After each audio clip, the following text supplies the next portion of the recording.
Hello everybody, कैसे हैं आप सब। तो इस वीडियो में हम देखेंगे कुछ questions, sample examples, averages, mixtures and allegations वाले टॉपिक के। ओके, हम करेंगे एकदम बेसिक्स से स्टार्ट, क्योंकि क्या होता है ना, मैं नहीं चाहती कि आप लोग डायरेक्टली फॉर्मूलाज में जंप करो। मैं चाहती हूँ कि आप इतनी प्रैक्टिस करो इवेंचुअली, बिल्कुल बेसिक्स से समझ के, कि आपको खुद समझ में आने लगे कि इस तरह के क्वेश्चंस में तो ये वाला शॉर्ट फॉर्मूला लगता है। ठीक है, मैं आपको बिल्कुल बिगनर कंसिडर कर रही हूँ अभी। हम यहाँ पे एग्जाम्पल समझेंगे, आप उनको समझो, उनके बेसिक्स समझो, फिर उस तरह से उस बेसिक्स को अप्लाई करके अपने क्वेश्चन सॉल्व करो एंड देन आप ऑटोमेटिकली खुद डिराइव कर पाओगे वो फॉर्मूलाज। बिल्कुल सिंपल है, मैं आपको फिर बता दूंगी इसमें साथ में। ओके, फर्स्ट क्वेश्चन देखते हैं हमारा। The average weight of a class of 50 students is 50 kg। If a student whose weight is 60 joins the class, new average weight क्या होगा। यू कैन पॉज और आप ट्राई कर सकते हो ये क्वेश्चन। चलिए सोल्यूशन देखते हैं।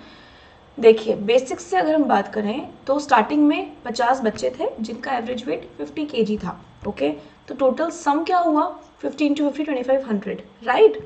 अब क्या होता है कि एक और स्टूडेंट ऐड होता है, टोटल नंबर ऑफ जो स्टूडेंट्स हैं वो हो गया 50 + 1 51। वेट जो होता है वो वेट जो होगा, अब न्यू वेट वो 60 ऐड करना पड़ेगा, 2500 + 60 which is 2560। So new average wait is this upon this, simple. Number 2, the average of the marks scored by Yash 5 subjects में 54 आउट ऑफ 6। एवरेज मार्क्स हैं उसके 60 और टोटल 6 में एवरेज मार्क्स 60 हैं और 5 में 54 हैं। तो जो 6 सब्जेक्ट जिसका मैं नहीं बता रखा उसके इंडिविजुअल मार्क्स कितने होंगे। You can try it, please try it as a solution. देखो, मान लेते हैं 6 सब्जेक्ट में यश के मार्क्स हैं x। ओके, 5 सब्जेक्ट्स में टोटल मार्क्स कितने होंगे, 5 × 54 विच इज 270। सो 5 सब्जेक्ट में 270 है और 6 में x है, और टोटल जो सम है वो कितना, उसका क्या एवरेज है 60।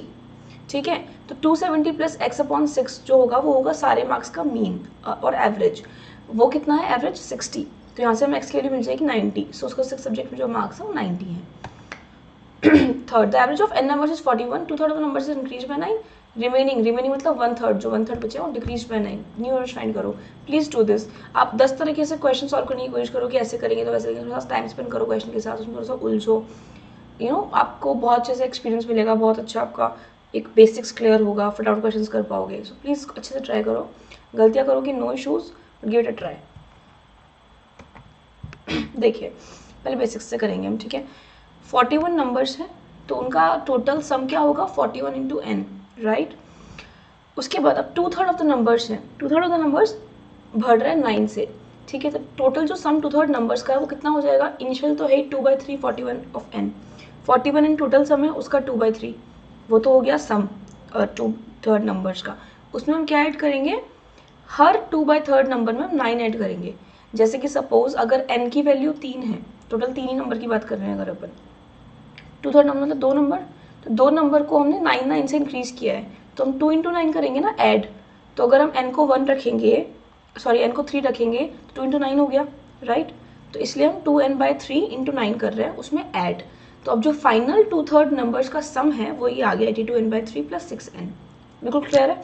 अब जो रिमेनिंग 1/3 नंबर्स हैं सिमिलरली हमने उसके लिए किया, -41n/3 तो क्या है, उसका ओरिजिनल सम है 1/3 नंबर्स का जो अभी करंट है। अब उसमें चेंज क्या हो रहा है, -6n/3 हो रहा है, हर नंबर 6 से डिक्रीज हो रहा है, तो -6 × n/3, राइट। तो ये फाइनल सम जो आया है 1/3 नंबर्स का सब्सट्रैक्ट करने के बाद 6 से, वो है 41n/3 - 2n।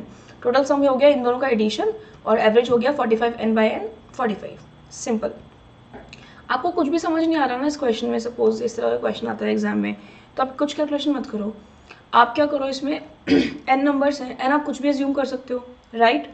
3 नंबर्स ले लो आप सम एग्जाम्पल के लिए, तीनों को आप 41 41 41 ही ले लो, कुछ भी नहीं करना आपको, ठीक है। क्योंकि नंबर सेम भी हो सकता है, 41 41 41, 3 नंबर्स का एवरेज भी 41 ही होगा, right.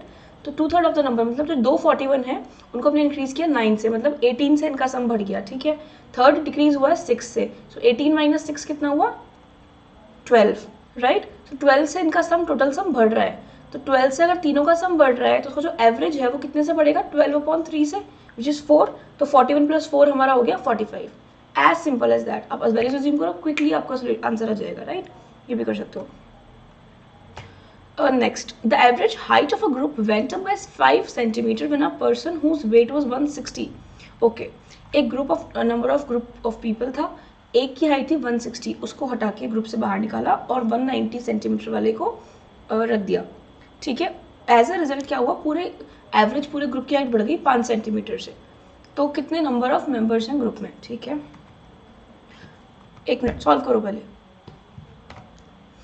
Solution, let the number of members be n, ठीक है। तो अगर हम 160 total number of members n है तो n-1 तो सेम ही है ना, एक मेंबर को 160 को हटाया और 190 को ऐड किया, तो जब 160 है वो, तो सम क्या होगा n-1 अच्छा ठीक है मैंने m मान लिया, जो ये n-1 मेंबर्स का सम है ना उसको मैंने m मान रखा है। तो इनिशियल तो क्या होगा अपना average m plus 160 upon n, और जब 190 वाला आ गया तब क्या होगा m plus 190 upon n, right.